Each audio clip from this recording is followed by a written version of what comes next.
beli mainan ponakan punya si Aulia. Sekarang aku pulang ke tempat familiku di kota Panton Labu, Aceh Utara.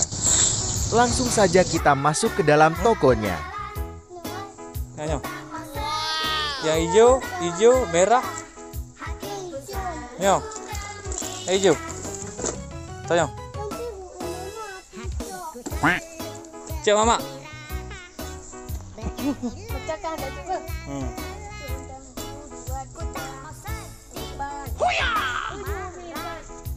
Karena ide ikut.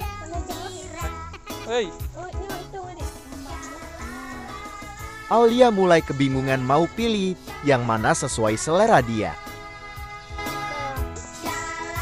Dan akhirnya Aulia selesai dengan pilihan hatinya, hehe.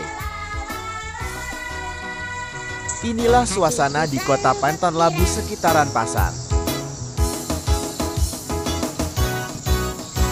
Sekarang Aulia bersiap-siap pulang dengan mainan yang dia sukai, hehe.